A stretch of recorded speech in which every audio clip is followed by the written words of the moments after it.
Hello नमस्ते, आपका हमारे YouTube channel Himalayan travel blogger में स्वागत है।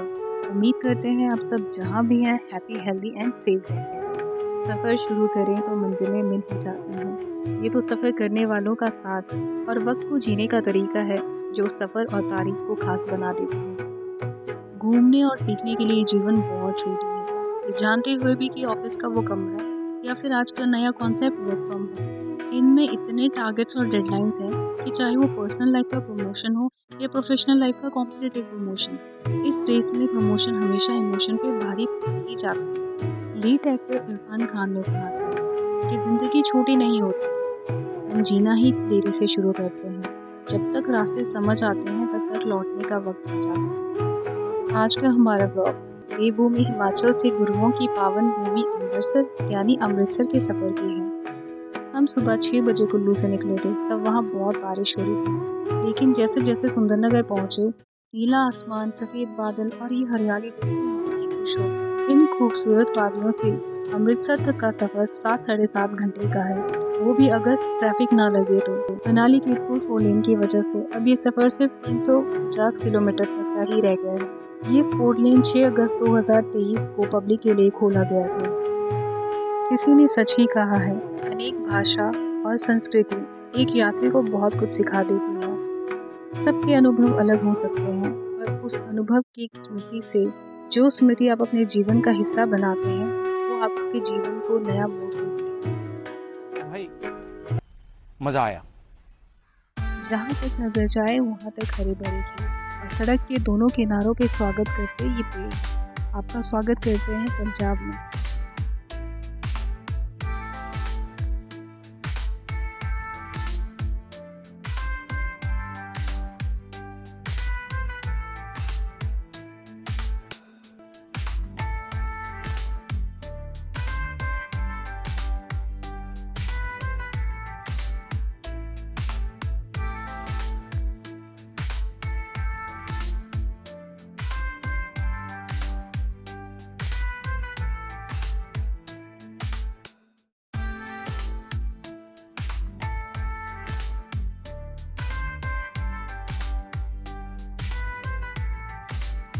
इतने शांत और सुंदर सफ़र के बाद हमने नेशनल हाईवे से ग्रैंड ट्रंक रोड लिया, जो कि सीधे अमृतसर तक जाता है। अमृतसर पहुंचते ही एक बहुत बड़ा गोल्डन डोम स्ट्रक्चर नज़र आता है। देख के लगता है स्वर्ण मंदिर के दर्शन हो रहे हैं, पर ये डोम गेटवे है टू द अमृतसर सिटी। क्योंकि हम ट्रैफिक की वजह से लेट हो गए थे और हमने थोड़ा लंबा रूट लिया, इसलिए हम दर्शन के लिए अगली सुबह ही मंदिर गए। अमृतसर या अमृतसर को रामदासपुर भी कहा जाता था। चौथे सिख गुरु रामदास जी ने एक सरोवर के आसपास एक शहर बसाया था, जिसे आज हम अमृतसर कहते हैं। अमृतसर के लिए दिल्ली से डायरेक्ट एयर और ट्रेन फैसिलिटी है। एयर फेयर 3500 से 4000 तक रहता है और ट्रेन का फेयर 500 से 2000 तक रहता है।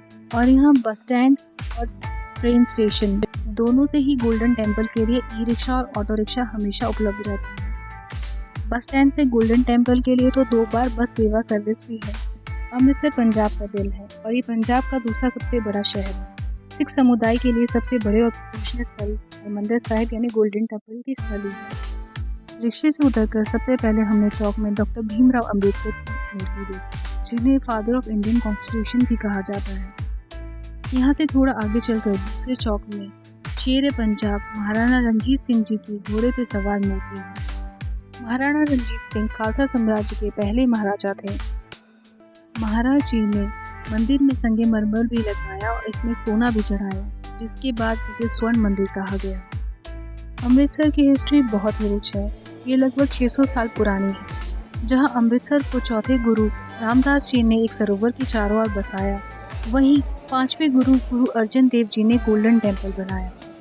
गोल्डन टेम्पल को हरमंदिर साहिब और दरबार साहिब भी कहा जाता है।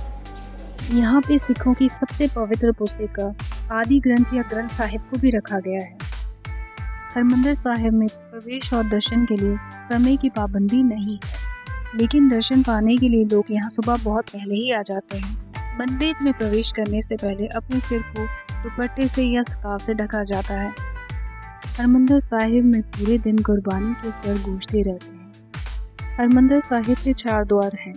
इनमें से एक द्वार गुरु रामदास सराय है और यहाँ पे 24 घंटे लंगर चलता रहता है। लंगर को प्रसाद ग्रहण करना भी कहते हैं। मंदिर में प्रवेश हाथ पैर धोकर किया जाता है। यहाँ मत्था टेक कर फिर इसकी परिक्रमा की जाती है।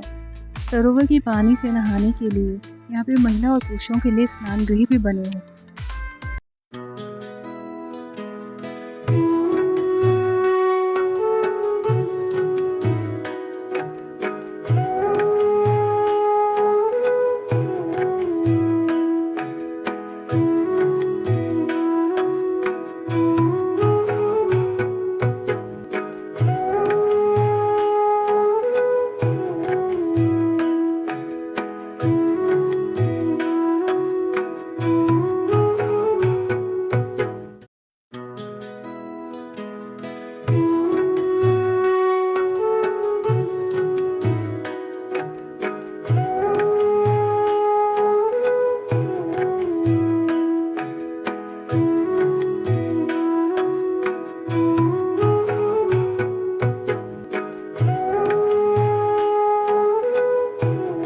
तालाब में बहुत सारी मछलियाँ हैं और इसकी सफाई का काम निरंतर चलता रहता है।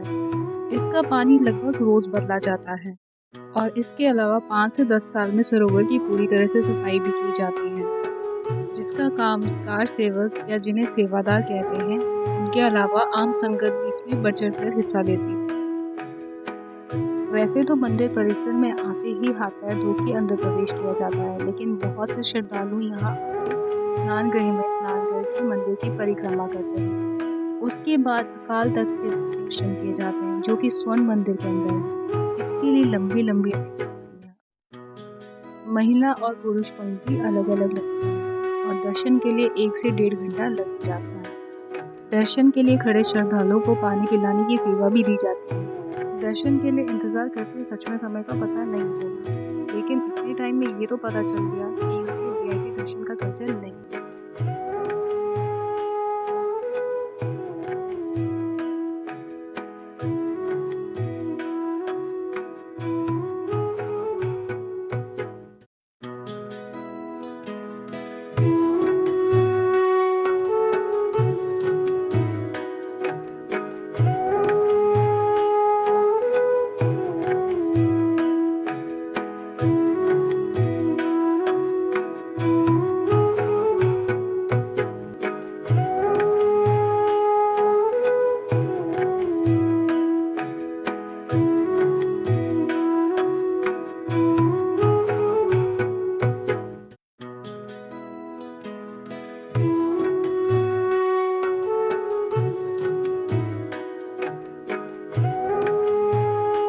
मंदिर परिसर में 400 साल से भी पुराने इस बेर के पेड़ में आज भी बेर के फल लगते हैं। इस पेड़ को पवित्र माना जाता है और ये मान्यता है इस पेड़ के नीचे बैठ कर प्रार्थना करने से और मंदिर के पानी में डुबकी लगाने से बीमारियां ठीक होती हैं। इस पेड़ को बेर बाबा बुड्ढा साहिब के नाम से जाना जाता है।